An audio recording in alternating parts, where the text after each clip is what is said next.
Vel med oss for å diskutere dette temaet nærmere er Sharmaki Ali, en politisk analytiker som er med oss fra London. Sharmaki, hvis De forente arabiske emirater formelt anerkjenner Somaliland, hvor stort diplomatisk gjennombrudd vil det være? Ikke bare for Somaliland, men for hele Afrikas Horn. Først og fremmest tusind tak for, at jeg får være med, og jeg synes, du starter med et fantastisk aktuelt spørgsmål. Og jeg tror som svar på spørgsmålet ditt at det vil være enormt spesielt for somalilandere.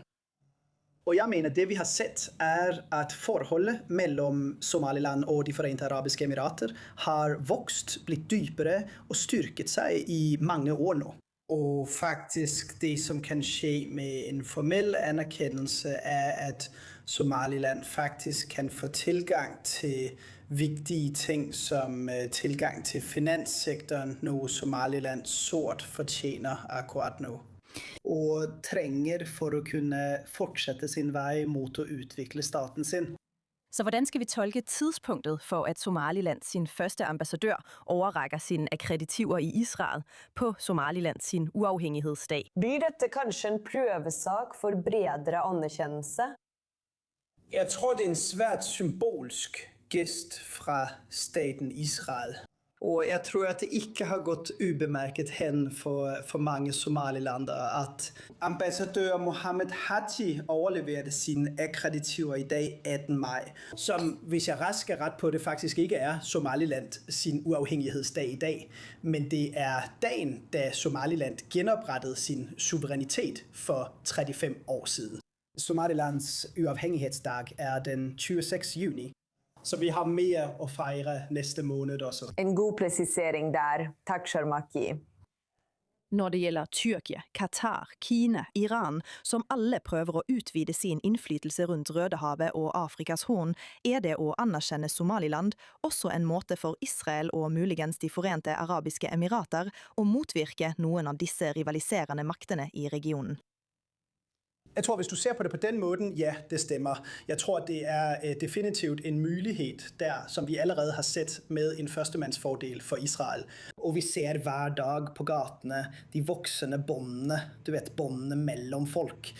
Jeg tror, Somaliland ligger, som vi har hørt utallige ganger, ved en veldig strategisk sjøvej.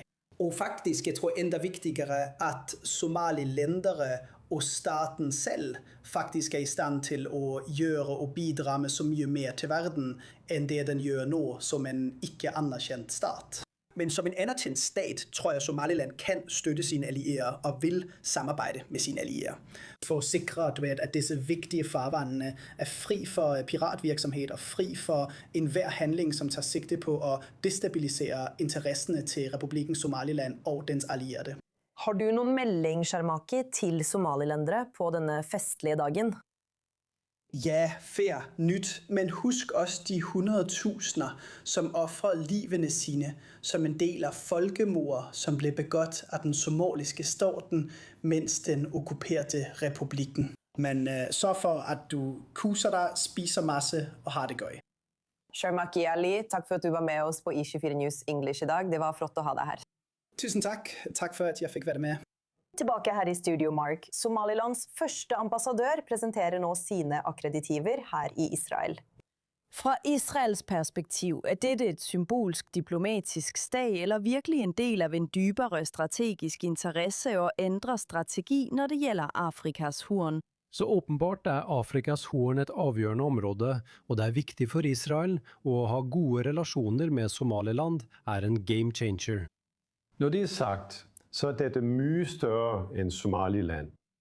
Vi snakker om en annen afrikansk stat, et annet muslimsk majoritetsland, som etablerer diplomatiske forbindelser med Israel. Og til syvende og sidst, hvis du ser på det store bildet, er det et veldig optimistisk bilde, fordi Israel i dag har forhold til flere og flere arabiske land, flere og flere muslimske land, flere og flere afrikanske land. Døren, som før var stengt, er nå åben. Det har nylig vært rapporter om, at midt under denne krigen besøgte israelske tjenestemænd, højtstående israelske tjenestemænd, alle slags interessante land i Gulfen. Og det er bare det, vi har hørt gjennom ryktebørsen. Hvem vet, hva vi ikke vet? Og jeg tror på, at når det er over, vil du se flere og flere arabiske og muslimske land åbne dørene sine for Israel, fordi de forstår, at Israel ikke bare er en regional magt, men Israel er en positiv kraft. Og en ting til. Vi hørte tidligere om Pakistan, ikke sandt? Men Pakistan er et land med muslimsk flertal. Jeg er vældig stolt af at være et muslimsk land. Men hvis Pakistan nogle gange vil blive taget seriøst som en partner for fred i denne del af verden, må de begynde at snakke med Israel. For du kan ikke sige, at du tror på fred og stabilitet, og samtidig har et fjendtligt forhold til et af de vigtigste lande i regionen.